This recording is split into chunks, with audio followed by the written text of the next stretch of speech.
राजाभाऊ, ते आता माजी सरपंच जे दत्ता गांजळे आहेत हे वारंवार सीओवरती आरोप करतात आहे आणि हे आरोप करत असताना तुम्हीही त्यांच्यावरती एकेकाळी आरोप केले होते का त्यांनी काही ग्रामपंचायत कामामध्ये भ्रष्टाचार केला होता. तसे भ्रष्टाचाराचे आरोप होत राहतात, परंतु तुम्ही असं बोलले होते की चौकशी लावली, तर त्याचं पुढं काय झालं? चौकशी लावली होती. शिवोनी 3 सदस्य समिती नेमली होती. त्या समितीने 4 दिवस मंचर ग्रामपंचायतमध्ये येऊन सगळं रेकॉर्ड पाहिलं, सगळा त्यांनी अभ्यास केला, त्याचा अहवाल शिवोंना दिला आणि शिवोंनी सुद्धा त्याचा अंतरिम अहवाल पूर्णपणाने जाहीर केला. तो अहवाल माझ्याकडे ती प्रत आली. त्या अहवालामध्ये त्या विद्यमान सरपंचांवरती आणि ग्रामसेवकांवरती अनियमितपणाचा ठपका ठेवलेला आहे. एवढंच तुम्हाला सांगतो. अनियमितपणा म्हणजेच भ्रष्टाचार, प्रचंड मोठा भ्रष्टाचार त्या अहवालामध्ये. त्या अहवालाच्या प्रती सुद्धा योग्य वेळ आल्यानंतर मी तुमच्या समोर ठेवील, मांडेल. परंतु नंतरच्या कालखंडामध्ये त्यांनी आमच्या पक्षात प्रवेश केला. मला माझ्या वरिष्ठ नेत्यांनी सांगितलं की राजाभाऊ, तुम्ही जर याच्यावरती पुढची कारवाई केली तर आज आपण त्यांना तालुका प्रमुख केलेलं आहे. बातमी होईल का शिवसेनेच्या तालुका प्रमुखांना अटक झालेली आहे, कारवाई झालेली आहे.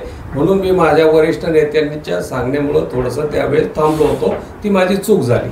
त्या चौकशी समितीमध्ये कोणते कोणते अधिकारी होते, त्यांचं म्हणजे त्यांची पदं काय होती, किती कॅपेबल होते, काय सांगा त्याचे? आता नेमकं एक जिल्हा परिषदच्या अकाउंट विभागाचे, मला आता नाव माहीत नाही, मी तुमच्या समोर अहवालच देतो. अकाउंट विभागाचे प्रमुख होते, एक खेडचे विस्तार अधिकारी होते आणि एक शिरूरचे विस्तार अधिकारी होते. बीडीओ. गंभीर अनियमित म्हणजे नेमकं काय एखादं?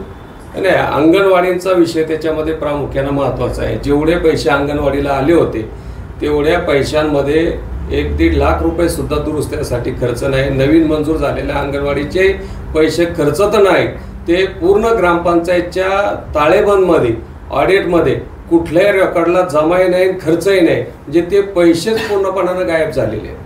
किती रुपयाचा अपहार असेल अंदाज? तो साधारणतः 20-25 लाखाचा अंगणवाडीचा आहे. भरपूर आहे. तुम्हाला त्याच्यावर मी आपण स्वतंत्र पत्रकार परिषद घेऊ. नाही, जो अहवाल समोर आला त्याच्यामध्ये जे काही ज्याच्यावर दोष आरोप ठेवण्यात आले ते नक्की पदाधिकारी कोण कोण आहेत? नाही, सरपंच आणि ग्रामसेवक. कोण आहे तत्कालीन सरपंच? तत्कालीन सरपंच होते आत्ताचे आदर्श सरपंच. यांनी भ्रष्टाचारावरती सातत्याने बोलतात. या गावचे माजी आदर्श सरपंच दत्ताभाऊ गांजाळे आणि ग्रामसेवक होते सचिन मुंडे. जर 20 ते 25 लाख रुपयांची जर एंट्री सापडत नाही तर मग त्यांच्यावर गुन्हा का दाखल झाला नाही? गुन्हा दाखल करणं, त्यांनी जी नगरपंचायत स्थापनेची भूमिका घेतली त्याच्या मागचं हे सुद्धा एक गुपित आहे. त्यांना माहिती आहे जर ग्रामपंचायतच चालू राहिली असती तर 100% गुन्हा दाखल झाला असता, कारवाई झाली असती. म्हणून त्यांनी एवढी गडबड केली आणि मध्यंतरीच ग्रामपंचायत बरखास्त करून नगरपंचायत स्थापन केली. म्हणून सगळं मागचं रेकॉर्ड दाबलं गेलं. आता इथून पुढे म्हणजे इथून मागे ग्रामपंचायत जेवढा भ्रष्टाचार झालाय सर्व माफ का आता मग सर्वांनाच? आता तेच रे पहा, आम्ही विरोधात आहोत. शेवटी आमच्या हाताला मर्यादा आहेत, कामाला मर्यादा आहेत. बोलण्याला किती आम्ही बोललो तरी शेवटी प्रत्यक्षात ते आणता येणं विरोधकांना फार काही शक्य होतं असं नाहीये. सत्ताधारी मंडळी हे करू शकतात. उद्या जर आमची सत्ता आली राज्यात तर 100% त्याच्यावरती कारवाई करण्यासाठी आम्ही मंडळी तरी आमच्या नेते मंडळींकडे आग्रही राहू. राजाभाऊ, तुम्ही चौकशी लावली, चौकशी समितीचा अहवाल आला, त्याच्यामध्ये दोषी आढळले. ग्रामपंचायत सरपंच असतील, सदस्य सचिव जे काही असतील, अहवाल आल्यानंतर तुम्ही त्यांच्यावरती गुन्हा दाखल होण्यासाठी प्रक्रिया का केली नाही? आज मंचरच्या जनतेला जाणून घ्यायचं आहे का राजाराम बांधतील त्यानंतर शांत का झाली? नाही, तुम्हाला आत्ताच सांगितलं ना, त्यांनी आमच्या पक्षात प्रवेश केला. पक्षामध्ये तालुका प्रमुख म्हणून त्यांची नेमणूक झाली. मला माझ्या वरिष्ठ नेत्यांनी सांगितलं की राजाभाऊ आता काही दिवस शांत बसा, विनाकारण वाद वाढू नका. जर काही तुम्ही केलं तर आपलाच तालुका प्रमुख तो त्याला उद्या कारवाई होईल किंवा वेगळ्या कारवाईला सामोरं जावं लागेल. आणि ही आबरू जाणारी आहे ती पक्षाची आबरूच आहे. आता ते पक्षात नाहीत, तुम्ही काय पावलं उचललं? आता हे पहा, योग्य वेळी सगळ्या प्रश्नांची उत्तरं तुम्हाला मिळतील. ठीक. आज तुम्ही तिन्ही पक्षांचे प्रमुख पदाधिकारी या ठिकाणी हजर आहात. काल शिवसेनेची जी शिवसेना शिंदे पक्षाची बैठक झाली त्याच्यामध्ये वारंवार या ठिकाणी असणाऱ्या त्यांच्या महायुतीमध्ये असणाऱ्या घटक पक्षावर असा आरोप होतो की त्यांचं चालत नाही किंवा त्यांना प्रशासनामध्ये त्यांची कामं होत नाहीत आणि त्या मुद्द्यावरच पूर्ण त्यांचं जे काय आहे ती बैठक संपन्न झाली. तर तुम्ही काय सांगा, ते वारंवार त्यांच्याच पक्ष घरचा आहेर देत आहेत? आता तो त्यांचा आणि प्रश्न. ह्याच मुद्द्यावरती वारंवार त्यांच्या बैठका होतात, पण त्याच्यातून फलित काही निघत नाही. मग कुठंतरी हे पक्षांतर्गत काय चालले आणि त्यांचे जे वरिष्ठ जे आहेत, जे उपमुख्यमंत्री एकनाथजी शिंदे आहेत, ते याची गोष्टी दखल घेत नाहीत का? नक्की आंबेगावमध्ये घुसमट काय चालली नक्की? नाही, पण आता हे सांगणे इतपत मी फार मोठा नाही, परंतु त्यांची जर तिथे घुसमट होत असेल, नेते ऐकत नसतील, त्यांचं काही चालत नसेल, तर आम्ही तिघे मिळून त्यांना एक सल्ला देतो की तुम्ही सुद्धा आमच्यात सामील व्हा, विरोधी पक्षात या, आणि मग तुम्हाला जे आवाज उठवायचे ते विरोधात आपण उठवू. तुम्ही त्यांना आमंत्रण देताय का तुमच्या पक्षात बसता आणि आघाडी तिथं करण्याचं? घुसमट होत असेल, त्यांचं कोणी मंत्री नेते कोणी ऐकतच नसतील, तर मग तिथं राहून कोडमारा करण्यापेक्षा विरोधात राहून रस्त्यावर उतरा ना आमच्या सोबत. शिंदे पक्षाला ऑफर आहे का तुमची सरळ सरळ महाविकास आघाडी? जर त्यांची घुसमट होते, त्यांचं कोणीच ऐकत नाही, त्यांना फंड मिळत नाही, त्यांची कामं होत नाहीत, मग राहायचं कशाला तिथे? नगरपंचायतीबाबत जसं त्यांनी आरोप केले आहेत की नगरपंचायती इथे भ्रष्टाचार किंवा इथे हा नगरपंचायतचे जे अधिकारी आहेत ते कोणाचं ऐकत नाही किंवा काही त्या गोष्टी त्या बोलले गेल्या आहेत, त्यावरती तुम्ही काय सांगाल? म्हणजे हा नुसतं आता इलेक्शनचा पिरियड आला आहे, जो आता इलेक्शन येऊन ठेपले आहे, नक्की यांचं चाललंय काय, नक्की तुम्ही सांगाल काय याबाबत? नाही, आता आहे पहा, मी सुरुवातीला सांगितलं नगरपंचायत स्थापनेची तारीख 29 नोव्हेंबर 2021 आणि आम्ही तिघेही त्या दिवसापासूनचे साक्षीदार आहोत. आता मी या ठिकाणी तुम्हाला निवेदनं आणली नाहीत, पुढच्या ज्यावेळेस आपली पत्रकार परिषद होईल त्यावेळेस 100% तुम्हाला सगळे निवेदन दाखवू. आमच्या सगळ्यांच्या पदाधिकाऱ्यांच्या सह्या त्या निवेदनावरती आहेत. वारंवार भ्रष्टाचार होतोय हे आम्हालाही माहिती आहे, जनतेला माहिती आहे, तुम्हाला माहिती आहे. भ्रष्टाचार कोण करते हेही सगळ्यांना माहिती आहे. फक्त नाव घेऊन बोलण्याची हिंमत आमच्याशिवाय कुणात नाही. आम्ही मागे बोललो होतो का हा भ्रष्टाचार खतपाणी कोण घालते, कोण टक्केवाऱ्या घेते. आता ज्यांना ज्यांना टक्केवाऱ्या मिळाल्या ते का बोलत नाही? जर मी 1 कोटी रुपये 15 कोटी रुपये मंजूर करून आणले, त्या 15 कोटी रुपयात भ्रष्टाचार होत असेल, काम दर्जेदार होत नसेल, तर ते काम दर्जेदार करून घेण्याची जबाबदारी कुणाची आहे? ज्यांनी निधी आणला त्याची आहे ना, कारण नुसतं पैसे आणले आणि मोकळे झाले. समजा मी माझ्या मुलाला जन्म दिलाय, जन्म देऊन वाऱ्यावर सोडायचं नाही, त्याला शिक्षण द्यायचंय, त्याच्यावर चांगले संस्कार करायचे, त्याला लहानचा मोठा करायचा आहे, त्याला चांगल्या नोकरी पाण्याला उद्योग व्यवसाय लावायचे, त्याचं लग्न करून द्यायचंय. ह्या जबाबदाऱ्या जसं बाप म्हणून मुलाच्या बापाच्या असतात, तसंच एखादं काम मंजूर केल्यानंतर ते काम पूर्ण होईपर्यंत मंजूर करून आणणाऱ्या माणसाच्या त्या जबाबदाऱ्या असतात. मग तिथे भ्रष्टाचार झालाय काय करते हे त्यांनी पाहिलं पाहिजे. आम्ही तर जाहीर सांगितलेलं आहे की प्रत्येक कामात भ्रष्टाचार आहे. एक काम त्यांचं असं नाहीये का जिथे भ्रष्टाचार झालेला नाहीये. मुळात आज तुम्ही शिवणवरती आरोप करतायत, शिवणवर आरोप करत असताना त्यांच्या पाठीमागं कोणाचा हात आहे, त्यांना कुणी या ठिकाणी आणलंय, कोण त्यांना खाद्य पुरवतंय हे सुद्धा पाहिलं पाहिजे. म्हणजे नगरपंचायत जी आलेली आहे ही यायला हवी होती का न होती, हे काय याच्याबद्दल काय सांगाल? नगरपंचायत हवी होती की मनसेकरांच्या फायद्याची का तोट्याची? त्यावेळेस आम्ही सुरुवातीला भूमिका ही विरोधाचीच घेतली होती, ते तुम्हाला माहित असेल का? नगरपंचायत होऊ नये, ग्रामसभेत सुद्धा अनेक वेळा तो विषय झाले की जर झालं तर किमान मग सगळ्यांना विश्वासात घेऊन, गावकऱ्यांना ग्रामस्थांना घेऊन त्याचे फायदे आणि तोटे 100%, त्याचे फायदे जसे आहेत तसे तोटे आहेत. बऱ्याचशा प्रमाणामध्ये फायदे आहेत, चांगले. आता पूर्वी ग्रामसेवक हा 10वी पास होऊन डिप्लोमा झालेला माणूस असायचा. आज किती तुम्ही भ्रष्टाचारी माणूस म्हणले तर जसे पूर्वी मी आताच बाईटमध्ये सांगितलंय की ग्रामसेवकांनी सुद्धा मनसरहून गेलेला ग्रामसेवक तुम्ही माझ्या सोबत या. सगळ्या ग्रामसेवकांचे पुण्यात फ्लॅट आहेत, घरी बंगले आहेत, गाड्या आहेत, किती प्रॉपर्ट्या मनसरच्या ग्रामसेवकांनी केल्यात. नाव घेऊन मी सांगेल. पार आमचे आत्ता मध्यंतरी मयत झालेले आंबटकर भाऊसाहेब किसनराव बानखेले सरपंच असताना ते ग्रामसेवक होते. तेव्हापासून तुम्हाला मी नावं देईल की या ठिकाणी जेवढे ग्रामसेवक झाले त्यांच्या किती प्रॉपर्टी आहेत. जो ग्रामसेवक म्हणजे मुख्य अधिकारी असतो, ग्रामपंचायतचा असेल, नगरपंचायतचा असेल, शेवटी तळ राखतो तो पाणी चाकतोच, कोण शहाणा नाहीये. त्यामुळे आता जाधव खातायत याचा अर्थ कुणाचा तरी पाठबळ त्यांना आहे. ते नुसते शिव नाहीत तर प्रशासक आहेत. प्रशासक याचा अर्थ पूर्ण जे 17 सदस्यांना अधिकार असतात, नगर अध्यक्षांना अधिकार असतात, ते सगळे अधिकार प्रशासक म्हणून गोविंदराव जाधव यांना आहेत. या अधिकार देणारे कोण आहेत? त्यांच्याकडं पूर्णपणानं पाठबळ जे मागं उभं केलेलं आहे ते कुणी केलेलं आहे याचा तुम्ही पत्रकारांनी शोध घ्यायला पाहिजे. मग तुम्हाला भ्रष्टाचाराची मुळं कुठे आहेत ती दिसतील. आता ज्यांनी म्हटलं आहे की डेव्हलपमेंट प्रोजेक्ट जसं राबवलं जाणार आहे पुढे, त्याबाबत काय तुम्ही सांगाल? नाही नाही, आता हे पहा, हा लोकांमध्ये एक भ्रम आणि भीती बसवून देण्याचं काम आहे. तुम्हाला राजगुरुनगर नगर परिषद केव्हा झाली हे सांगता येईल. त्याला जवळजवळ माझ्या माहितीप्रमाणे 2 टर्म निवडणुका होऊन गेल्यात. आता 3ऱ्या टर्मची निवडणूक लागेल, म्हणजे 10 ते 15 वर्ष झाली. चाकण नगर परिषद कधी झाली तुम्हाला कल्पना आहे. आळंदी नगर परिषद केव्हा झाली तुम्हाला कल्पना आहे. तुम्ही आज, मी केवळ तोंडी बोलत नाही, जाऊन तिथं विचारा तुमचे टीपी प्लॅन मंजूर झालेले आहेत का. 10-10, 15-15 वर्ष नगर परिषदा झाल्यात, नगरपंचायती झालेत. टीपी प्लॅन करणं एवढं सोपं काम नाहीये. सगळ्या गावचं एकमत करावं लागतं, सगळ्या नगरसेवकांचं, सगळ्या जनतेला विश्वासात घेऊन कुणाचंही त्याच्यात नुकसान होणार नाही अशा पद्धतीनं अधिकारी सुद्धा असा काय ब्रह्मदेवाच्या घरनं आलेला नसतो. त्यालाही शेवटी समाजाचं ऐकावं लागतंय. आणि जर तिथं बसणारे जे काही नगरसेवक असतील, नगराध्यक्ष असतील, ते जर चांगल्या चारित्र्याचे गावाला सामावून घेणारे, गाव पुढे नेणारे असतील तर 100% टीपी प्लॅन हा लोकांना विश्वासात घेऊन योग्य तो गरजेचा असतो आणि तो बंधनकारक आहे. तो हा शासनानं घालून दिलेलाच एक पर्याय आहे, तो करावाच लागतो, त्याला पर्याय नाही. पण तो करायचा म्हणजे लोकांना घाबरून नाही करायचं, लोकांना विश्वासात घेऊन.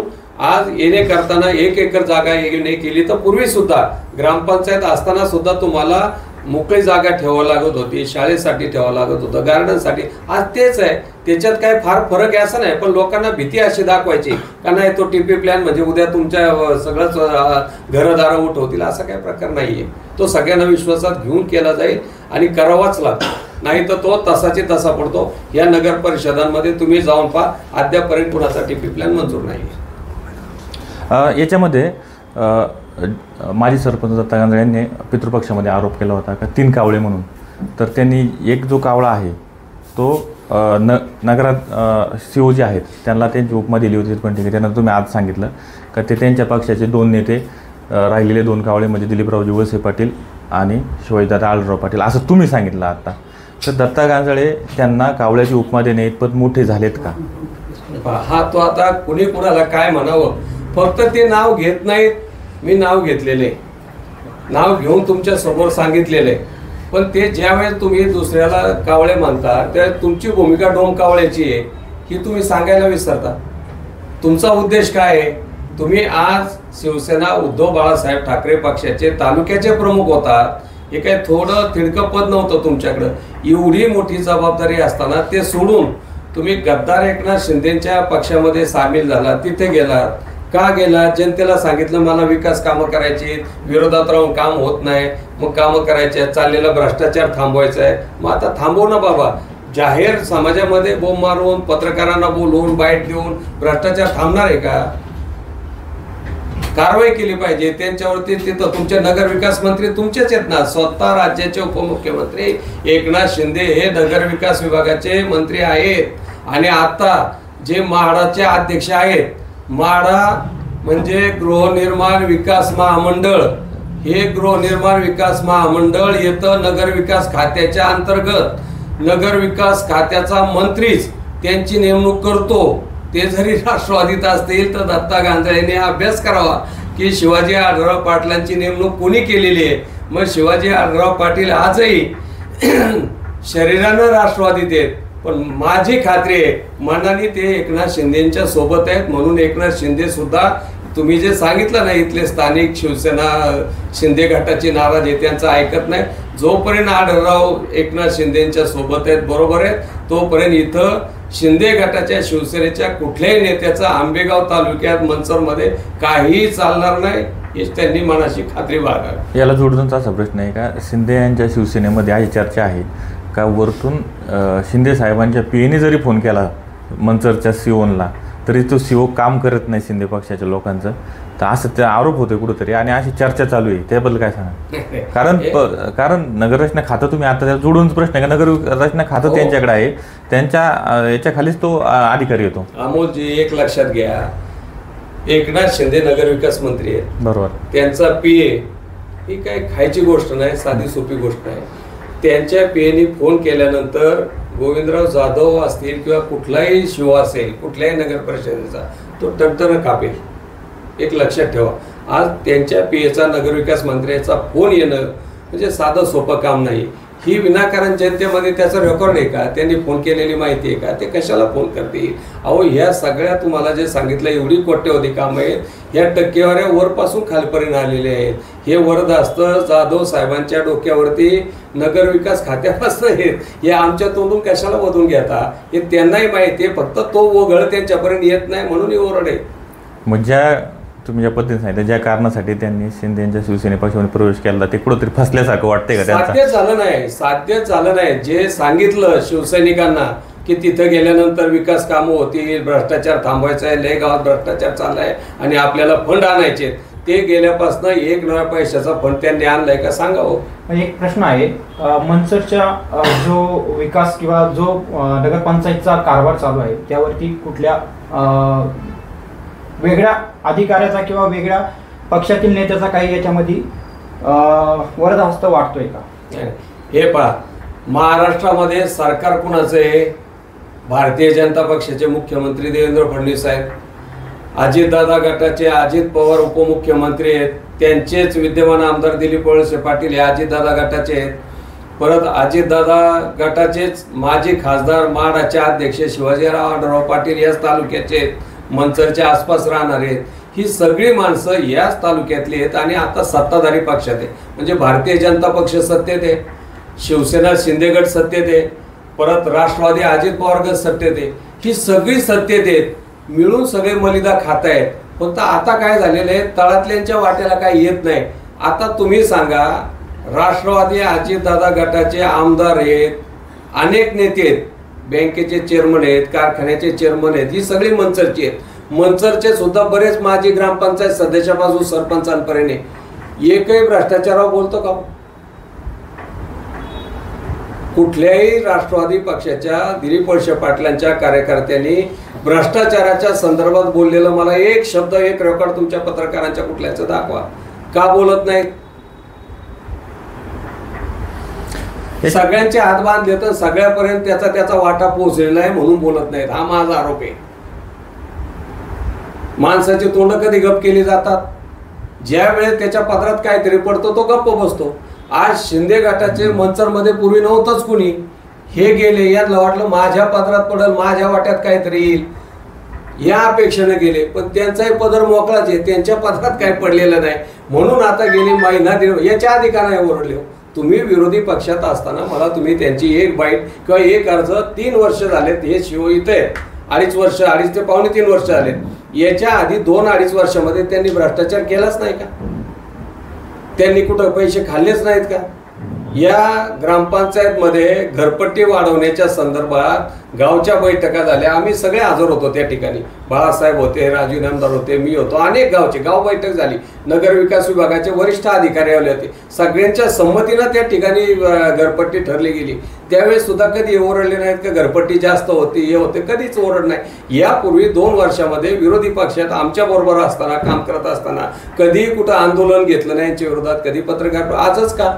कारण तिकडं गेल्यानंतर जी अपेक्षा होती का आमचंही वटी भरण होईल, आमच्यापर्यंत सुद्धा ओघळ येईल, ते शक्य झालं नाही. त्यामुळे हे सगळा ओरडाओरड चालू आहे. मानके साहेब, तुम्हाला एक माझा असा प्रश्न आहे का, आता तुम्ही तिन्ही पक्षाचे प्रमुख पदाधिकारी या ठिकाणी आहात. नगर पंचायतीची निवडणूक आता जवळ आलेली आहे.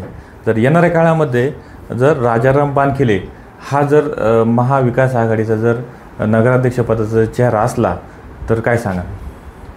आता महाविकास आघाडीची बैठक अजून तर काय झालेली नाही.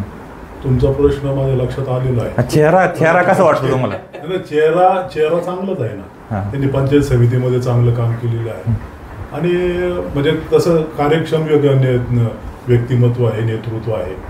आणि आमची ज्या वेळेला महाविकास आघाडीची मीटिंग होईल त्या मीटिंगमध्ये आमचं असं काय नाही का त्याच्यामध्ये नगराध्यक्षपदाला राजाराम बानखेले किंवा राजू इनामदार किंवा बाळासाहेब बानखेले असं काय नाही. जे महाविकास आघाडीमध्ये ठरवलं, ज्यांची निवडून येण्याची कॅपॅसिटी राहील असे उमेदवार आम्ही त्या ठिकाणी देणारच. नाही अमोल, तुझ्या प्रश्नाचं उत्तर मी देतो.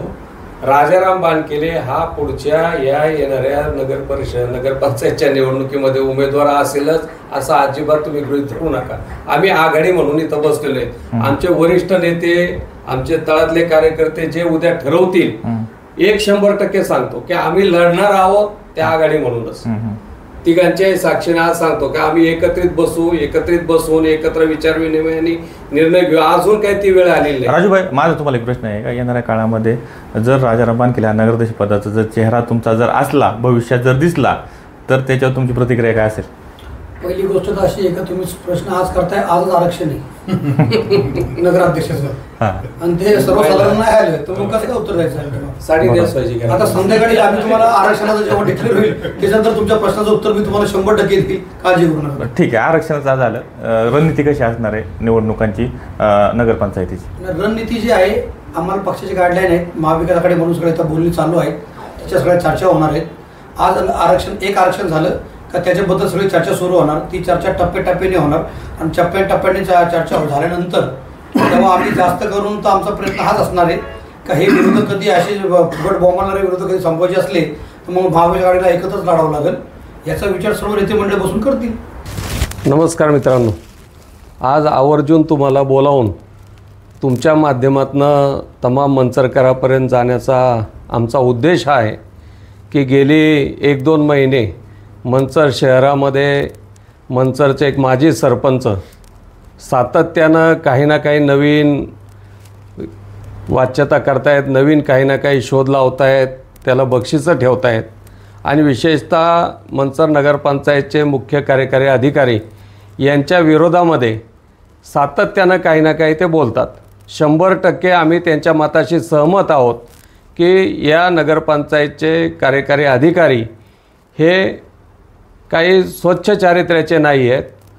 परंतु हे सगळं होत असताना, हे सगळं करत असताना तुम्हाला सगळ्यांना कल्पना आहे, मंचर नगरपंचायतची स्थापना 29 नोव्हेंबर 2021 रोजी झाली.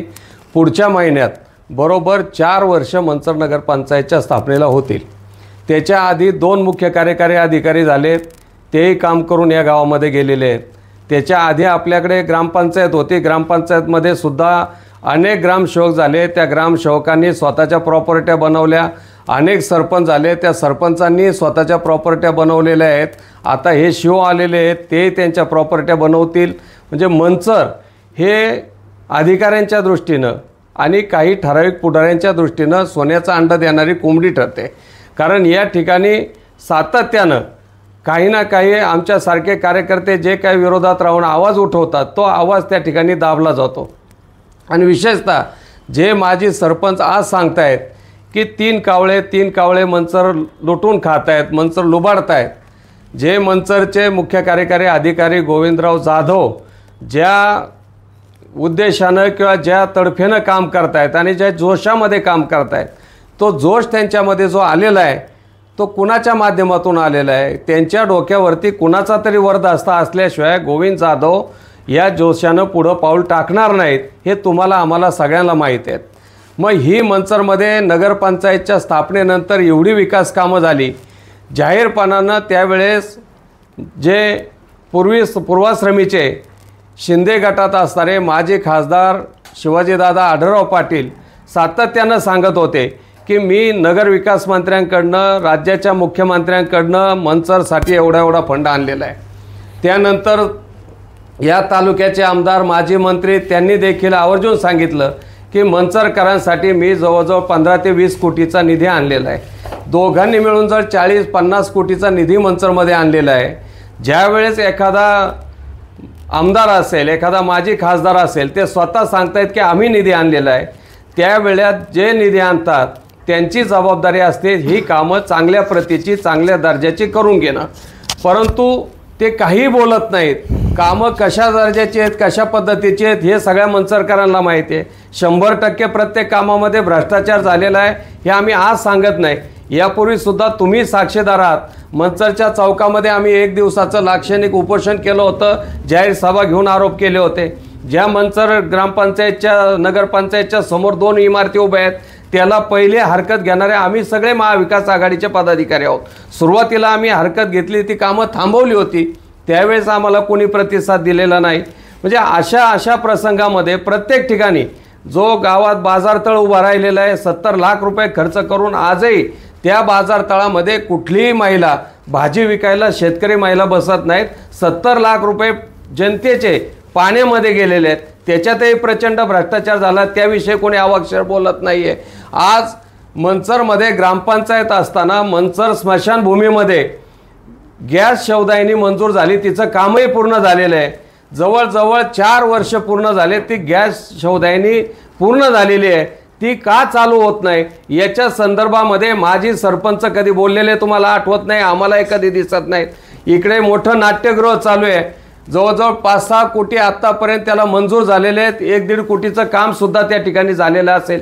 त्या नाट्यगृहाचं काम कोणत्या दर्जाचं आहे, कशा पद्धतीचं आहे? आजही तुम्ही गेलात तर पाणी उकळतंय, मोटारी लावून इंजिन लावून पाणी काढलं जाते. म्हणजे वॉटरप्रूफिंगच्या नावाखाली आत्ताच आम्हाला काही कार्यकर्ते सांगत होते आमचे शहर प्रमुख की शहाबादी फरशा सरळ भिंतीला लावून ती भिंत बंद करायचं काम चाललेलं आहे. मग एवढा मोठ्या स्वरूपाचा भ्रष्टाचार त्या नाट्यगृहात चालू असताना हे माजी सरपंच मात्र फक्त या 2 इमारतीवरती अडून आहेत. ज्या वेळेस ते उद्धव ठाकरे आमच्या सोबत शिवसेनेमध्ये काम करत होते त्यावेळेस त्यांनी कधीही यांच्या विरोधात बोलणं केलं नाही. कामं होत नाहीत, विकास कामं झाली पाहिजेत, भ्रष्टाचार थांबला पाहिजे म्हणून त्यांनी पक्ष केला आणि एकनाथ शिंदेंच्या शिवसेनेत गेले. पण त्या ठिकाणी गेल्यानंतर सुद्धा मला वाटतं यांना जे अपेक्षित होतं ते साध्य झालं नाही. म्हणून आता करायचं काय तर सोपं गिरायके शिवो, मग शिवोंवरती आरोप करायचे.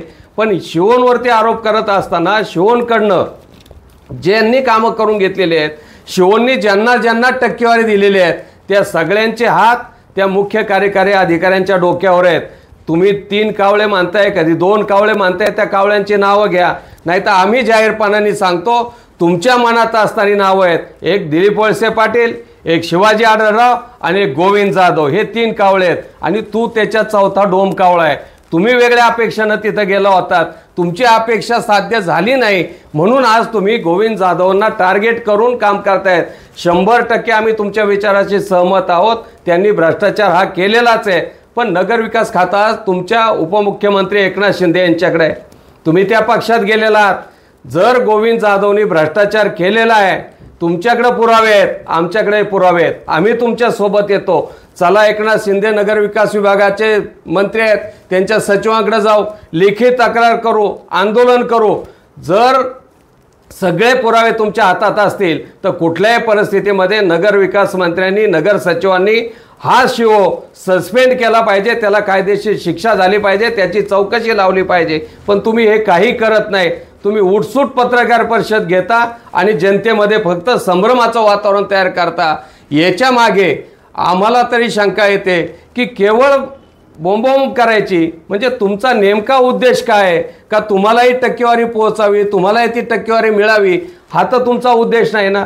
जर खऱ्या अर्थानं कामं चांगली व्हावीत, दर्जेदार व्हावीत असं वाटत असेल तर भ्रष्टाचार ज्यांनी ज्यांनी केलेला आहे त्यांच्या विरोधात उभे राहा, आम्ही तुमच्या पाठीमागे उभे राहू. पण मला वाटते त्यांचा उद्देश हा वेगळा आहे, त्यांच्या हाताला काही लागत नाही म्हणून पत्रकारांना हाताशी धरायचं आणि रोज काही ना काही स्वरूपामध्ये त्या ठिकाणी बडबड करत राहायचं. हे सरपंच असताना गावामध्ये भ्रष्टाचार झाला नाही का, तो विषय वेगळा आहे. ज्यावेळेस वेळ येईल त्यावेळेस आम्ही पुराव्यानिशी सांगू. त्यावेळेस मी स्वतः सचिन उंडे ग्रामसेवक होते, हे सरपंच होते, त्यांच्या विरोधामध्ये या जिल्हा परिषदेच्या शिवोंकडे चौकशी घ्यायची मागणी केली. त्यांनी चौकशी समिती नेमली होती, त्या चौकशी समितीचा अहवाल माझ्याकडे आहे, मी तो जनतेसमोर योग्य वेळी ठेवीन. माणूस स्वतः चारित्र्यवान पाहिजे, स्वतः भ्रष्टाचार करणारा नसला पाहिजे. आज काय झाले, कुंपण शेत खाते. ज्यांनी भ्रष्टाचार केलेले आहेत ते दुसऱ्यावर भ्रष्टाचाराचा आरोप करतायत आणि मनसरकरांच्या सहनशीलतेचा अंत आता होत आलेला आहे.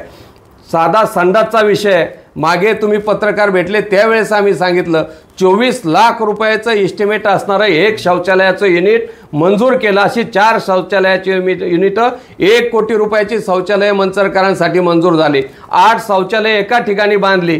त्याचं फार झालं तर अंदाजित खर्च हा 5-6 लाखाचा असेल, पण 24 लाखाचं इस्टिमेट. आज कामही झालीत, पैसे काढलेत. हे सरपंच त्या कामावरती बोलत नाहीत, तिथे भ्रष्टाचार झालेला बोट ठेवत नाहीत. म्हणजे जी कामं आढळरावांनी आणलेली आहेत त्या कामांवरती बोलायचं नाही, पांघरून घालायचं. तिथली टक्केवारी कुणाकुणापर्यंत गेलेली आहे तुम्हाला सांगतो. या मंचर शहरामध्ये आलेल्या विकास कामांमध्ये अगदी नगरविकास खात्याच्या सचिवांपासनं तर गावच्या तळातल्या ठेकेदारांपर्यंत प्रत्येकाला आपापली टक्केवारी पोहोचलेली आहे.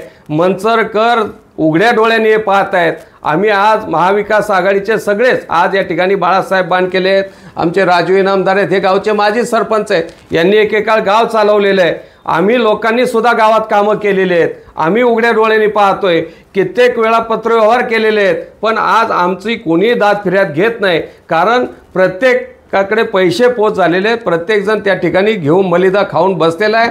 तेव्हा जे काही समजा मागचे पुढाऱ्यांवरती बोलणं, कावळ्यांवरती बोलणं, डोमकावळ्या नाव घेऊन बोला. हिंमत असेल, तुम्ही स्वच्छ चारित्र्याचे असाल तर नाव घ्या आणि नावानिशी बोला. आम्ही सांगतो हे गाव लुटून खाण्याचं काम शिवाजी आढळराव पाटील, दिलीप वळसे पाटलांचे सगळे तळातले ठेकेदार आणि या ठिकाणी असणारे नगरविकास मंत्री एकनाथ शिंदे यांच्या सगळ्या बगलबच्च्यांनी मंचर लुटून खाल्लेलं आहे, हा भ्रष्टाचार केलेला आहे. आदर्श सरपंचांमध्ये हिंमत असेल तर स्वतःच्या पक्षाच्या नेत्याच्या विरोधात दंड ठोठावेत आणि उभं राहावं, तरच आम्ही 100% मान्य करू की यांना हा भ्रष्टाचार मान्य नाही आहे, हे खरंच भ्रष्टाचाराच्या विरोधी आहेत. पण ते तसं करणार नाहीत, कारण त्यांना सुद्धा थोडीशी काहीतरी आपल्या पादरात पडेल या जाणीवेनं आज ते काम करतायत. उद्या यदा कदाचित त्यांची वटीभरण झालं तर ते सुद्धा शांत होतील. तेव्हा आमची प्रामाणिकपणानं तुमच्या माध्यमातून मंचरकरांना एक विनंती असणार आहे. शेवटी नगरपंचायत आणायला पुढाकार यांनीच घेतला होता. ग्रामपंचायत असताना ग्रामपंचायतचे बांधकाम विषयाचे नियम वेगळे होते. आता नगरपंचायत झालेली आहे, यांनी थोडासा अभ्यास करायला पाहिजे होता. त्यावेळेस ज्यावेळेस तुम्ही नगरपंचायत व्हावी हा हट्ट धरला, आग्रह धरला, आम्ही त्यावेळेस विरोध करत होतो. आमच्या विरोधाला कोणी जुमानलं नाही, कारण तुमच्या मागे माजी खासदार शिवाजीराव आढळराव उभे होते. त्यांनी एकनाथ शिंदेंपर्यंत नेऊन ते मंजुरीचं प्रकरण त्या ठिकाणी केलं. पण आज नगरपंचायतचा कायदा काय सांगतो याचा अभ्यास करावा, मग जनतेमध्ये एक भीतीचं वातावरण निर्माण करावं. कायद्यामध्येच तरतूद जर 9 मीटर रस्त्याचे असेल तर तुम्हाला आता 1-2 मीटरचे रस्ते ग्रामपंचायत पातळीचे ठेवता येणार नाही आहेत. आधी तुम्ही नगरपंचायत आणून घोडचूक केलेली आहे, जनतेवरती ती लादलेली आहे, कर वाढलेले आहेत, या ठिकाणी बांधकामांचे विषय वाढलेले आहेत. तेव्हा आता झालेल्या चुका मान्य करून त्या दुरुस्त करता येणाऱ्या नाही आहेत. याला स्वच्छपणानं काम करून आपल्याला पुढे न्यावं लागेल. आणि जर अशा पद्धतीची माणसं पुन्हा मंचरकरांनो एक लक्षात ठेवा, अजून त्यांनी जो काल उल्लेख केला मंचर टीपी प्लॅनचा, जो काय टाउन प्लॅनिंग मंचरचं बनणार आहे, उद्या येणारे नगरसेवक नगराध्यक्ष जर स्वच्छ चारित्र्याचे नसतील, गाव ओरबाडून खाणारे असतील तर लक्षात ठेवा तुम्हाला मिळणाऱ्या प्रत्येक पैशाची किंमत तुमच्याकडनं वसूल केल्याशिवाय राहणार नाही. कारण टीपी प्लॅन मंजूर करण्याचा अधिकार पहिली नवनिर्वाचित जी काही त्या ठिकाणी प्रतिनिधींची बॉडी असेल, जी काही त्या ठिकाणी तयार होईल त्यांना तो असणार आहे. मग विनाकारण कोणाच्याही शेतावरती कोणाच्याही जागेवरती आरक्षण टाकायचं, आम्ही आरक्षण काढतो म्हणून पैसे खाण्याचा उद्योग मोठ्या प्रमाणात होणार आहे. तेव्हा आत्ताच मंचरच्या ग्रामस्थांनी विचार करावा. आणि नाही म्हटलं तरी पहिली नगरपंचायत आहे ज्यांनी यापूर्वी स्वच्छ कारभार केलेला आहे. अगदी नवीन चेहरे, आम्हाला सुद्धा नाही मतदान केलं तरी चालेल, आम्हालाही पाडा, पण या गावचं हित ज्यांना आहे, या गावाबद्दल ज्यांना आत्मीयता आहे, मंचरबद्दल ज्यांना काहीतरी प्रामाणिकपणानं व्हावं अशी इच्छा आहे, अशा माणसांच्या पाठीमागे जनतेने उभं राहावं. आणि तुमच्या माध्यमातून मी सरपंचांना विनंती करतो की जनतेमध्ये संभ्रमाचं वातावरण पसरू नका. या गावामध्ये हिंदू असतील, मुसलमान असतील, 12 बलुतेदार असतील, गेले अनेक वर्ष सगळी लोक अतिशय आनंदाने राहतात. विनाकारण तुम्ही मंडळी खडे टाकून जातीमध्ये समाजामध्ये तेढ निर्माण करू नका, भांडणं लावू नका. हे मंचर खूप वेगळ्या विचाराचं आहे, वेगळ्या दिशेनं चालणार आहे. तेव्हा या गावाला बिघडवण्याचं काम करू नका. ज्याला त्याला पैसे खायचे असतील तुम्ही तुमच्या मार्गाने खा बाबाओ, आमची हरकत नाही. पण या गावातला एक नवा पैसासुद्धा आम्ही कुठल्या मंडळींना खाऊन देणार नाही. ज्यांनी खाल्लेलं आहे, नाही तुम्ही चौकशी लावली तर आम्ही मागणी करणार आहोत. आणि नाही मागणी करता आली तर आम्ही जे काय मग कोर्ट मॅटर करायचं असेल, जे काय त्याला कायदेशीर तरतुदीतनं आम्हाला भांडायचं असेल, ते भांडण्याचं काम भविष्यामध्ये आम्ही महाविकास आघाडी म्हणून केल्याशिवाय राहणार नाही. एवढंच तुर्तास सांगतो. तेव्हा कृपया मंचरची बदनामी होईल, मंचर कसं समाजामध्ये, तालुक्यामध्ये आणि जिल्ह्यामध्ये बदनाम होईल त्या दृष्टीनं कुठल्याही नेत्याने पावलं टाकू नयेत. शेवटी हे आपलं गाव, आपली अस्मिता आहे, ती अस्मिता जपण्याची भूमिका आपल्या सगळ्यांना करायची. ज्यांनी ज्यांनी भ्रष्टाचार केलेला आहे त्या सगळ्यांना तुम्ही धारेवर धरा. एकटा गोविंद जाधव त्याला जबाबदार नाही आहे. जे जाधव साहेबांनी काम केलं आहे ते कुणाच्या तरी हात त्यांच्या डोक्यावरती आहेत म्हणून ते करतायत. ज्याचे हात डोक्यावर आहेत तो सुद्धा तेवढाच जबाबदार आहे. त्यांना तुम्ही धरा. मूळ गुन्हेगार हे ज्यांनी ज्यांनी पैसे मंजूर करून आणले त्यांनी त्यांची टक्केवारी घेऊन तुम्हाला जे करायचे ते करा, आम्ही मध्ये येणार नाही अशा प्रकारची भूमिका घेतल्यामुळं मग आज ते का बोलत नाहीत. ज्यांनी पैसे आणलेले आहेत त्यातील एकही ना माजी खासदार बोलत, ना आमदार बोलत किंवा ना त्यांचे कार्यकर्ते बोलत. कशा दर्जाची कामं झालीत, किती टक्केवारी घेतलेली आहेत, एकही बोलायला तयार नाही. हिंमत असेल तर या दोघांनी तोंड उघडावं, बोलावं आणि समाजापुढे मंचरकरांपुढे त्यांचा जो उद्देश आहे, त्यांचे जी काय भूमिका आहे ती जाहीरपणानं मांडावी. तुर्तास आज एवढंच सांगतो. भविष्यामध्ये अनेक आमच्याकडे सुद्धा पुरावे आहेत. या गावात कुणी कुणी काय काय लुटले, काय काय खाल्ले, कोरोना काळात कुणी काय उद्योग केलेत, या पुराव्यानिशी गावाच्या ग्रामपंचायतमधनं कोणला मंगळसूत्र गेल्यात, कोणला साड्या गेल्यात, कोणला फ्रीज गेले, हे तुम्हाला बिलानिशी मांडल्याशिवाय आम्ही मंडळी राहणार नाही. तेव्हा तुर्तात शहाण्यास जास्त सांगणे न लगे एवढं सांगतो आणि थांबतो. धन्यवाद. नमस्कार. सर्वप्रथम सर्व पत्रकारांचे मनापासून स्वागत करतो. आणि आज ही पत्रकार परिषद एका ठराविक मुद्द्यासाठी या ठिकाणी चालू आहे. त्यामध्ये आपल्या गावचे माजी सरपंच आदरणीय दत्ता शेठ गांजाळे यांनी जो काय क्लिपांचा धडाका लावला आहे त्या संदर्भात बऱ्याच गावामध्ये लोकांचा गैरसमज निर्माण झालेला आहे. तर मी आज तुम्हाला फक्त मला बरेच मुद्दे मांडायचे आहेत, परंतु मी तुम्हाला आज फक्त या ठिकाणी एवढं सांगू इच्छितो का ते कधी एखाद्या अधिकाऱ्याबद्दल तक्रार करत असतील तर तक्रार करत असताना तुम्ही लोकांसमोर मांडताय. हीच एनर्जी कधी तुम्ही तुमच्या मंत्र्यांकडे कधी घालवली तर तुम्हाला त्या अधिकाऱ्याबद्दल काय करायचं आहे तुम्हाला ते करता येईल. तुम्ही ते न करता तुम्ही यामध्ये एखादी गावामध्ये लोकांमध्ये संभ्रम निर्माण करता. याचा अर्थ आम्ही काय घ्यायचा, तुमची जिथं तुम्ही प्रवेश केला तिथं तुमची चालत नाही, तुम्हाला ती लोकं मोजत नाही, तुम्हाला तुमचं CEO ऐकत नाही का CEO तुमच्या ऑर्डरवरती चालत नाही, जे तुमच्यापर्यंत काय तडजोडी पोहोचायला पाहिजे ते पोहोचत नाहीत. नक्की तुमचा काय प्रॉब्लेम आहे हा तुम्ही लोकांना ओपनपणे उघडपणे सांगायला पाहिजे आणि तो तुम्ही सांगावा. आणि तुम्ही काही बाबी ग्रामपंचायत काळातल्या तुम्ही मांडताय. तर एक हिंदीमध्ये म्हण आहे कि जो खुद शीशे के घर में रहते हैं उन्होंने दूसरों के घर पे पत्थर नहीं फेका करते. हे फक्त सरपंच गांजाळ्यांनी यांनी लक्षात ठेवावं.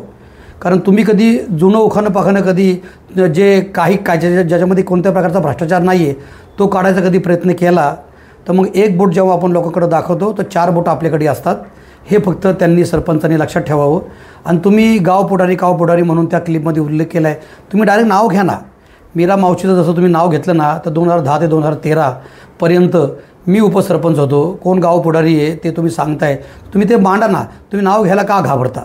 म्हणजे तुम्हाला दुःख कसलं आहे? मी ते गाव उपसरपंचांना चांगलं चालवलं ह्याचं दुःख तुम्हाला आहे का आमच्या वेळेस तुमच्यापर्यंत काही पोचलं नाही त्याचं दुःख तुम्हाला आहे? हे तुम्ही सगळं मांडायला पाहिजे. नावं घ्या, तुम्ही नावं घेऊन सांगा.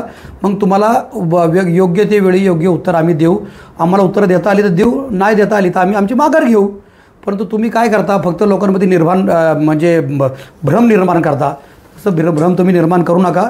तुम्ही जे आता जे काय चाललेलं आहे नगरपंचायतच्या काळामधील काम, तुम्ही जेव्हा आंदोलनं केली तेव्हा तुम्हाला आम्ही पाठिंबा दिला आहे आणि तुमच्या पाठीमागे आम्ही उभं राहिलो आहे का तुम्ही चौकशी करता, चांगलं काम आहे. परंतु तुम्ही सत्ता पक्षांतर का केलं हेच आम्हाला कळलं नाही. तुम्ही चांगलं एकदम विरोधी पक्षात होते, तुम्हाला बोलायला मिळत होते. आता तुम्ही म्हणजे विरोधी पक्ष तुम्ही गेले तो आहे का इकडं जेव्हा तुम्ही आदरणीय उद्धव साहेबांबरोबर होते तो विरोधी पक्ष आहे हे आम्हाला कळत नाही तुमच्या हे क्लिपावरून. का नक्की तुम्ही कोणत्या पक्षात आहे, सत्ताधारी पक्षात आहे एका विरोधी पक्षात आहे? कारण सत्ताधारी पक्षाचा माणूस जो आहे तो डायरेक्ट कारवाई करतो, तो अशा भानगडी मांडत बसत नाही. मी माझी कधी सत्ता असती तर मी आतापर्यंत एखाद्या अधिकाऱ्याला घरी पाठवलं असतं. का तेवढी त्याची क्षमता लागते, त्याची तेवढी अक्कल लागते. मला वाटतं ते काय कुठंतरी तुम्ही याच्यामध्ये कुठे कमी पडताय का याचा तुम्ही उल्लेख म्हणजे विचार करावा. आणि दुसऱ्यांचे उखाणे पाखाणे काढण्यापेक्षा जे आता चाललं आहे नगरपंचायतचं ते तुम्ही त्याच्यामध्ये मांडा. जसं आम्ही तुमच्या पाठीमागच्या काळात उभे राहिलो होतो, आता तुम्ही मग सत्ताधारी पक्षामध्ये असाल, तुमचे मुद्दे कधी चांगले असतील आणि चांगले तुमच्याकडे असतील तर आम्ही त्याच्यामध्ये तुमच्या पाठीमागं उभं राहू. परंतु गावातल्या लोकांचे उखाणे पाखाणे काढून तुम्ही लोकांचा भ्रम निर्माण करू नका. निवडणुकीमध्ये तुम्हाला निवडणुकीला सामोरं जायचं असेल तुम्ही निवडणुकीला सामोरं जा. ज्याच्यामध्ये हिंमत असेल तो तुमच्या विरुद्ध लढल, नसेल हिंमत तर तो खामच गप बसेल. परंतु तुम्ही नाही त्या चुकीच्या बाबी इथं मांडून हे आणि असंच केलं त्यांनी तसंच केलं. आमच्याकडे पण बरेच पुरावे सगळी कागदपत्र आहे. 3 वर्ष गाव मी पण चालवलं आहे, 5 वर्ष गाव तुम्ही पण चालवलं आहे. त्याच्यामध्ये हे बाकीचे उखाणे पाखाणे न करता कार्यकर्त्यांमध्ये कुठेतरी उभी फळी होईल आणि एक दुसऱ्याच्या विरोधात उभे टाकतील आणि मग सगळं उखाणं पाखाणं मांडतील, अशी परिस्थिती तुम्ही निर्माण करू नका. नगरपंचायतमध्ये भ्रष्टाचार चालला असेल त्याच्याबद्दल तुम्ही बोला आणि त्याच्याबद्दल तुम्ही चांगलं बोलत आम्ही तुमच्या पाठीमागं आहो. आम्ही काय तुमच्या बोलण्याला घाबरत नाही ना. तर तुम्ही चुकीचा अर्थ काढाल पुढच्या क्लिपमध्ये बाईट झाला बघा ते घाबरले आमच्या बोलण्यावरून. आम्ही काय तुमच्या बोलायला घाबरत नाही. आम्ही पण तीच आहे. तुमच्या अगोदर आम्ही राजकारणात आहे हे फक्त तुम्ही विसरू नका. एवढंच तुम्हाला या ठिकाणी सांगतो. आणि गावांनी एक खोट्या भ्रम निर्माण आहे. तुमच्याकडे एवढी कागदपत्र आहेत ना, तर माझी तुम्हाला एक सूचना आहे. तुमच्याकडे जी काय कागदपत्र 2000-5000च्या प्रती आहेत त्याच्या तुम्ही 17 सेट करावे. आणि प्रत्येक वार्डामध्ये 7 वार्ड आहेत आपले. प्रत्येक वार्डामध्ये जाऊन तुम्ही एक ठिकाण योग्य ते निवडावं आणि तिथं त्या वार्डातले लोक बोलवावे आणि त्यांना सगळी ती कागदपत्र दाखवावी. कागदपत्र कोणाच्या हवाली करायचे नाही, कागदपत्र कोणाला दाखवायची नाही. पत्रकारांना मी विचारतो तुमच्याकडे किती कागदपत्र त्यांनी आजपर्यंत सादर केलेली आहे, तुमच्याकडे किती कागदपत्र त्यांच्याकडे आहेत. एकही कागदपत्र पत्रकारांना त्यांनी दिलेलं नाही का? मग ही कोणती सेटलमेंट आहे? हे आपला कागद दुसऱ्याच्या तावड्यात जायला नाही पाहिजे. ही कोणती सेटलमेंट आहे हे पण तुम्ही लोकांना सांगायला पाहिजे. हे पण पत्रकारांना तुम्ही सांगायला पाहिजे. तुम्ही त्याचे 17 सेट करा, एक 20 सेट करा. एक सेट माननीय नामदार वळसे पाटील साहेबांना द्या, एक सेट तुम्ही माननीय माजी खासदार आढळराव पाटलांना द्या, एक सेट तुम्ही मंत्री महोदयांना पाठवा, एक सेट कोर्टासाठी तुम्ही तयार करून ठेवा. तुमची कुठं नाही चालली आम्ही पैसे काढून तुम्हाला देऊ, तुम्ही कोर्टामध्ये जा, आम्ही तुमच्यामध्ये वादी प्रतिवादी तुमच्याबरोबर आम्ही त्या ठिकाणी होऊ आणि आपण कोर्टात जाऊ त्यांच्या विरुद्ध हे करा, तिथून आदेश घेऊ.